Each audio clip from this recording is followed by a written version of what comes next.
Muito obrigado, Paulo, pela apresentação e por esta partilha também de informação sobre como é que são desenvolvidos os planos de ação e como é que é, e desde quando também estamos em presença de Cabo Verde aqui no OGP, sendo assim nós, Portugal, somos o último dos países que ficou aqui ligado ao OGP, e eu se calhar lançava um bocadinho aqui, desde logo, uma pergunta, tanto ao Brasil como a Cabo Verde, se vocês, nos vossos planos e nos compromissos que são assumidos, se posteriormente ou se pensam voltar mais tarde para perceber em que medida é que os compromissos assumidos e as medidas implementadas, no fundo, em percebermos aqui, ou se conseguimos medir um pouco o impacto na sociedade civil e na sociedade, no governo, nas instituições da administração pública, na sociedade civil, o impacto que a implementação desses planos pode vir a ter. Ali o Luís Vidigal já está a sorrir, porque essa eu penso que será aqui uma preocupação que nós, Portugal, iremos ter este ano na construção do nosso, é ver até que ponto é que conseguimos também começar a pensar, ou pelo menos levar isto aqui à nossa discussão da rede, a possibilidade de termos essas medições de impacto, porque nós fazermos coisas e fazermos acontecer coisas é relativamente fácil, como sabemos. Agora, o difícil é percebermos que impacto é que essas medidas estão a ter do lado de lá, não é? Do lado de lá e do lado de cá, na realidade. E, portanto, lançava aqui um bocadinho este tema aqui aos caríssimos Marcelo, Paulo, Mário e à Fátima também, naturalmente, e ao Luís e a todos, no fundo, este pensamento sobre como medir o impacto das medidas que tomamos. Marcelo foi o primeiro, foi o mais rápido no gatilho, portanto levantou logo aí a mão. Força, Marcelo, por favor. Bom, Sérgio, excelente pergunta. Esse é um tema que a gente vem se debruçando aqui também no nosso ecossistema aqui de governo aberto no Brasil, porque até então a preocupação sempre ficou muito focada na execução do compromisso em si. Então, como a gente tem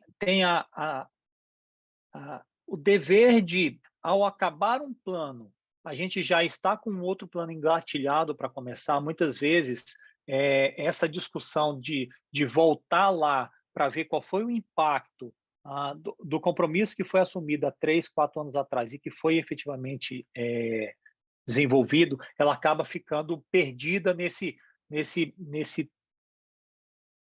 correria de se fazer um plano atrás do outro. Então, essa é até uma reivindicação que a gente tem discutido muito com a OGP Central, nesse sentido de que a gente tenha também um tempo entre a elaboração de um plano, o final de um plano e a necessidade de ter um novo plano, até para que a gente possa ter um espaço maior, porque efetivamente a equipe aqui no Brasil de governo aberto, do lado do governo é muito pequena, mas o que a gente tem feito aqui no Brasil?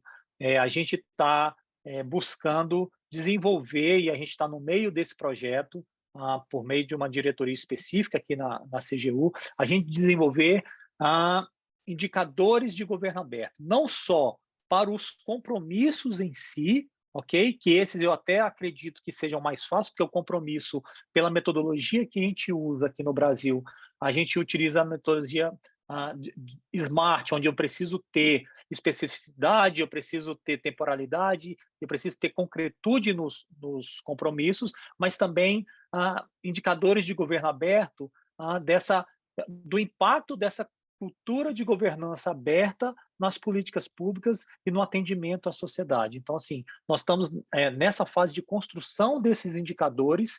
O que a gente tem de medição são casos muito pontuais em determinados compromissos, onde a gente consegue ver que houve a implementação do compromisso e, a partir dali, a gente teve uma melhora no nível da área do pilar de governo aberto que aquele compromisso atuou. Então, isso muitas vezes fica refletido até mesmo nos índices internacionais que são medidos. Então, assim, se você olhar aqui no caso do Brasil, de 2011 até hoje, o nosso ranqueamento nos índices de transparência internacional, ele melhorou bastante, e melhorou certamente porque muitas das ações de transparências, elas fizeram parte do plano de ação, de algum dos planos de ação que a gente fez. Então, vou dar um exemplo como o portal de dados abertos. Hoje o Brasil é um país que conseguiu melhorar a sua avaliação feita pela OCDE no ranking de dados abertos. Então, hoje a gente tem um portal de dados abertos, e eu vi o colega Paulo de Cabo Verde dizendo que esse é um dos compromissos de Cabo Verde, de lançar um portal de dados abertos. Nós tivemos isso também em um plano nosso lá atrás, e efetivamente gerou um resultado muito interessante, que hoje o nosso portal tem lá para mais de 10 mil bases e conjuntos de bases abertos, e agora a nossa luta também está sendo na questão de avaliar o reuso e melhoria desses dados. Então, eu acho que esse é um desafio que tem que estar no radar de todo mundo, porque a gente precisa mostrar, e aí sim a gente vai conseguir mostrar a importância do governo aberto somente após eu conseguir medir qual é o impacto de toda essa conversa que a gente está tendo na sociedade. E para encerrar aqui a minha fala nessa pergunta, já colocar o governo brasileiro, Paulo, à disposição de vocês aí em Cabo Verde, nessa temática de transparência e dados abertos, no que a gente puder ajudar, estamos à disposição. Muito obrigado. Paulo, por favor. Muito obrigado, Marcelo Vidal. Certamente o Brasil vai nos ser muito útil nessa construção. Certamente, quando tiver a oportunidade de falar com o Marcelo, aí iremos trocar essas impressões nesse sentido, tá certo? E em relação à questão que foi colocada aqui pelo senhor Sérgio, aqui, para medir o impacto, nós, a priori, já estamos a pensar. Tivemos ainda uma conversa, mas já estamos a pensar, porque se formos ver, o ciclo de políticas públicas vai desde a formulação da agenda à avaliação. Então, não acho que seria correto somente ter os compromissos e não fazer uma avaliação. Agora, a questão que se coloca, nós temos que pensar quais indicadores. Então, é isso que será a nossa próxima tarefa, né? Então, ver os indicadores para que possamos fazer a avaliação desta política pública, assim para que possamos cumprir o ciclo todo da política pública. Era só isso, os outros aspectos já foi complementado aqui também por Marcelo Vidal, tá certo? Muito obrigado. Muito bem, muito obrigado. Esta, de facto, é uma preocupação que, pelos vistos, é transversal a todos nós, não é? Portanto, só nos resta agora termos as melhores ferramentas e os melhores KPIs ou indicadores, chamemos-lhe o que quisermos, eventualmente até irmos para a rua outra vez e perceber junto do cidadão, junto das pessoas, como é que estão a evoluir no campo, digamos, todas estas questões. Mas dava aqui a palavra também ao Luís Vidigal e por favor, Luís. Bom, o Sérgio sabe a minha luta por isto, porque isto tem a ver com o ciclo todo. Portanto, só para uma questão de clarificação de conceitos. Mas a pergunta não foi combinada, hein? A pergunta não foi combinada. Claro, claro. Eu sou o mais rabugento, mais refilão dentro das reuniões e eles sabem.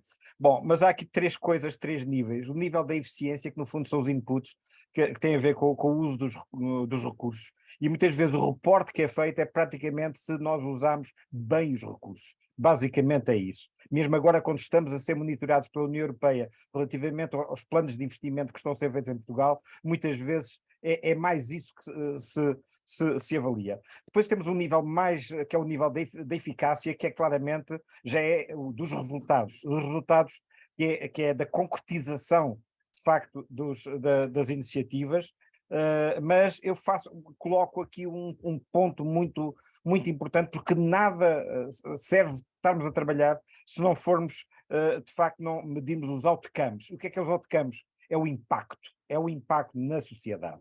Portanto, não se trata de inputs, não se trata de outputs, trata-se de outcomes. Aqui é um problema de conceitos, mesmo que é importante nós termos. Já agora, e esses outcomes só podem ser metidos pela sociedade. E eu dou o exemplo de uma avaliação. Eu fiz uma avaliação contratada pelas Nações Unidas há pouco, ainda não fez 2 anos, por acaso foi de Cabo Verde, das medidas de qualidade e o impacto que tinha, nomeadamente nas empresas. E eu digo-vos, houve uma diferença significativa entre a avaliação feita por auditoria interna por próprios organismos, da avaliação que foi feita pelas associações empresariais, pelos os empresários que nós entrevistámos, etc. Portanto, os outcomes têm que ser vistos do lado de fora. A qualidade, e naquele caso foi uma avaliação de instrumentos de qualidade que foram usados na modernização administrativa de Cabo Verde, e é muito importante olhar, a qualidade é ver as coisas de fora para dentro. Portanto, e é muito importante sublinhar isto, e aí a importância de ter uma sociedade civil ativa e não desconfiada do Estado. Eu volto a insistir isto, porque de facto é das coisas mais críticas e talvez o estágio de maturidade mais elevado que nós podemos atingir no OGP. Desculpem eu ter trazido este exemplo na altura, e trabalhei também com a ministra, que na altura era secretária de Estado da Modernização Administrativa da Administração Pública em Cabo Verde, portanto, mas é importante focar, e aqui o relacionamento com a sociedade civil é particularmente crítico. Muito bem, muito obrigado, Luís. Eu se calhar, não sei se algum dos participantes, através do chat, ou se quer colocar aqui alguma questão também a algum dos países aqui organizadores deste webinar. Não sei se alguém quer colocar aqui alguma questão. Eu, pelo menos através do chat, não vejo aqui qualquer questão.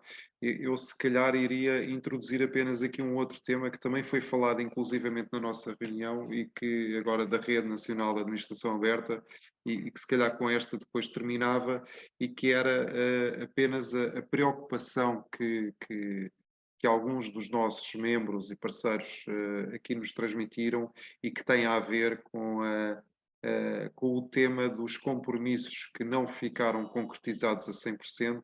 O que é que se lhes acontece, não é? No fim do plano, acabou algum do trabalho que foi feito, deixamos simplesmente cair, o que é que lhes fazemos, no fundo, não é? E foi aqui um bocadinho, vou-vos dar a nossa experiência, e, portanto, aquilo que nós vamos tentar fazer é concretizar esses compromissos, porque eles, se foram inscritos, é porque os consideramos importantes, e, portanto, não os deixar simplesmente cair, porque, entretanto, já acabou o segundo plano, e lá está um bocadinho esta história da nossa vida, não é? Que queremos é seguir em frente e olhar poucas vezes para o que está lá atrás. E, nesse sentido, achamos importante revisitar alguns dos compromissos que ficaram por concluir e, eventualmente, tentarmos aqui, com o apoio não só da sociedade civil, mas também da administração pública, para a sua concretização, mesmo que já não estejam a concorrer para o plano de ação em vigor na época.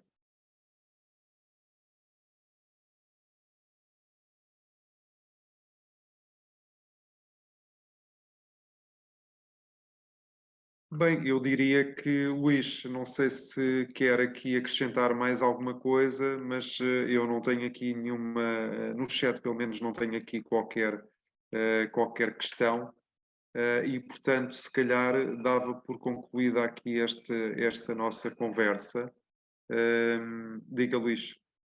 Não, é só para vocês, eu parece que estou sempre a dizer mal, não é? Portanto, dentro daquele princípio do que o copo está meio cheio, mas eu quero aqui também já agora sublinhar a importância do portal de dados abertos de Portugal, e estou a fazê-lo exatamente para que não seja a Agência para a Modernização Administrativa a fazer essa promoção, porque ela vale mais quando vinda de fora. Está a ser feito um excelente trabalho, e já agora sublinho que Cabo Verde tem meio caminho andado para os dados abertos, porque tem uma integração imensa da informação, nomeadamente com o NOSI.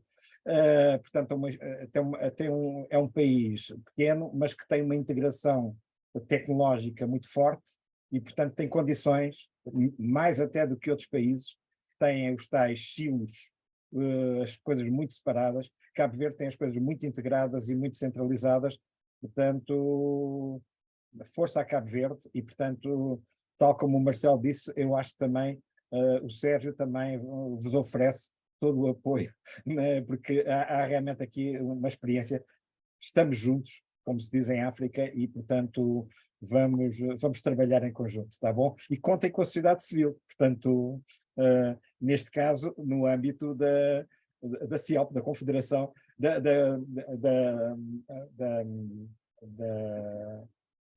Comunidade Interassociativa em Língua Portuguesa. Há aqui uma voz que disse Comunidade Interassociativa em Língua Portuguesa, que está em formação, está bastante ativa, e já agora, provavelmente, os pontos focais, portanto, os polos de cada país vão-vos contactar, certeza, porque estamos também muito envolvidos neste trabalho da cocriação de políticas públicas. Muito bem, muito obrigado. Eu gostaria muito de agradecer, em nome da OGP Portugal e em nome da Rede Nacional de Administração Aberta, a presença do Marcelo Vidal, da Fátima Alfama, do Mário Cardoso, do Paulo Fernandes e de todos os outros participantes que tivemos a oportunidade de ter aqui, ao Luís Vidigal também, da Rede Nacional de Administração Aberta, aos meus caros colegas Patrícia e Rui Carneiro, e a todos aqueles que assistiram a esta hora e meia bem passada e desta troca de experiências entre as nossas diversas e diferentes realidades e formas de vermos o OGP e de o podermos concretizar também. O nosso muito sincero e muito obrigado por esta hora e meia de partilha aqui neste nosso webinar. Muito obrigado pela vossa participação e presença também. Muito obrigado. Okay. Com licença. Boa tarde. Obrigado. Tchau, Muito pessoal. obrigado. Boa tarde. Boa tarde. Muito obrigado. Tchau.